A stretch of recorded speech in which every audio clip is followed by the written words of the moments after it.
In a fiery GB News interview, the Chagos Islands deal sparked a political bombshell after a Freedom of Information request revealed the true cost could reach £34.7 billion, far above the government's stated £3.4 billion.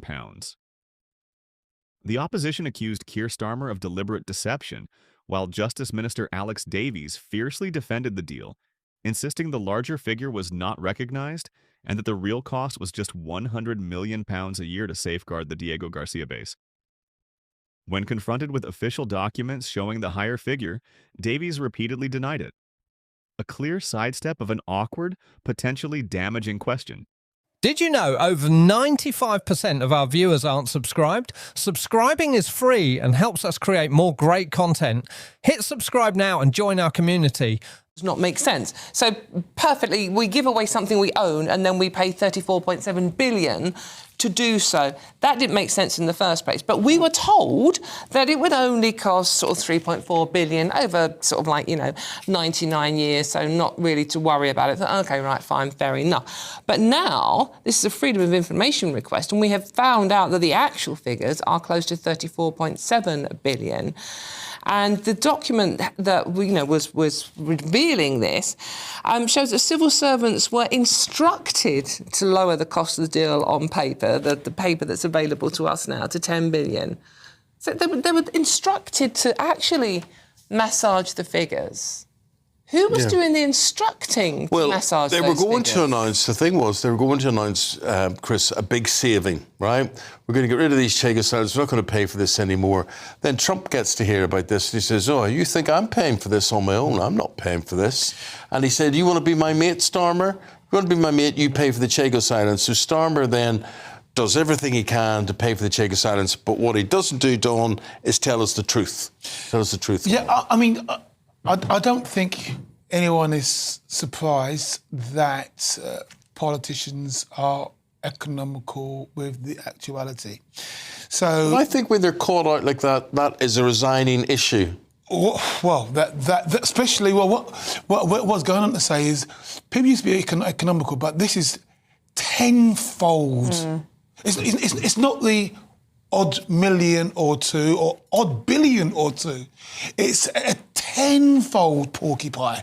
That's what's alarming to me, especially when you think, I mean, £30 billion, astronomical figure. The government were complaining about a supposed 20 billion black hole when they got in, but happily have given away 30 billion to lease back something that we were entitled to in the first place. I know the Conservatives started it anyway. You then think about it's half of the school budget. You then think about the deficit in the country has increased by another 20 billion since they've been in. We've got a £40 billion black hole now. Yeah. It's just, these are such huge numbers. And as often has been said, whenever there's another form of crisis, we find a few more billion. Well, who is it all resting on? We represent the normal taxpayer. Well, do they really think we're so stupid? Do they really hate us that much, right? The great British people, the people that gave them their job. We are that stupid. Well, I mean, why have they done this? What are they doing? Do they think that we would not find out about this mysterious £30 billion? And there is an inability, obviously, to be able to do the finances and run the country. And basically what we're saying to you this morning is, you're watching or listening, please do have your say on this. I don't care what political party it is or what political background you're from. He said this would cost us about £3 billion. It's costing us £35 billion. Did he know that?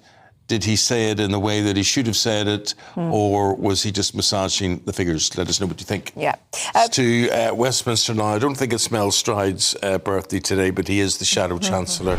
And we're here to talk to him today. Always a pleasure to speak to you, Mr. Stride.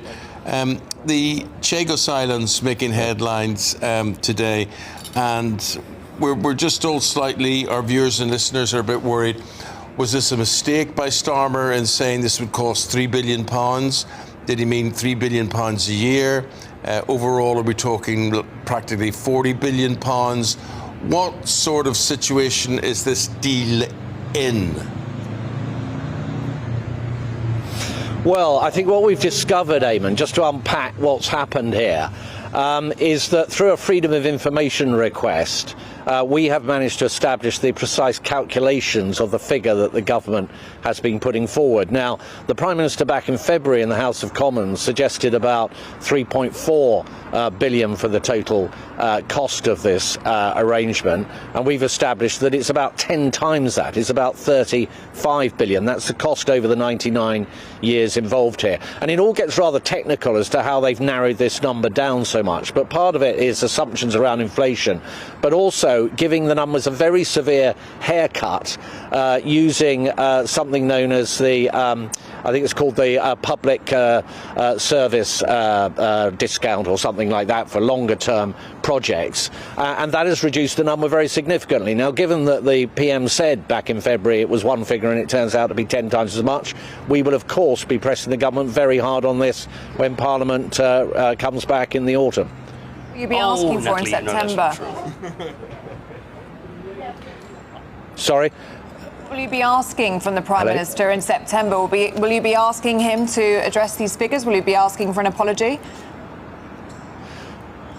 Yeah, absolutely. We will be saying in no uncertain terms, look, we were told back in February when in fact, for example, we had been suggesting then a figure of between 9 and 16 billion, and his response was, quote, that was wide of the mark, suggesting it was far less than this. And indeed, the government has used lesser figures since then. So we will be saying, look, why has it taken the Conservative Party in a Freedom of Information request to expose this information and this dreadful situation where actually the costs to the taxpayer are about 10 times what the government have been suggesting. Now, that's not money that's going to go on helping public services or indeed defending our country in an ever more uncertain world.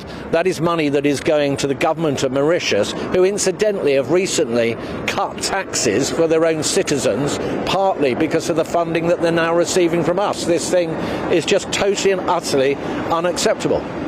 In fairness, Keir Starmer may have been telling the truth, Mel, when you think wide of the mark. You just assumed he meant wide of the mark, meaning your figures were too high, and he's thinking, not high enough, if only you knew, mate. Well, no, I think people understand that when you talk about the cost of an arrangement the last 99 years, you take the annual amount and you add up all the figures and you get to your number.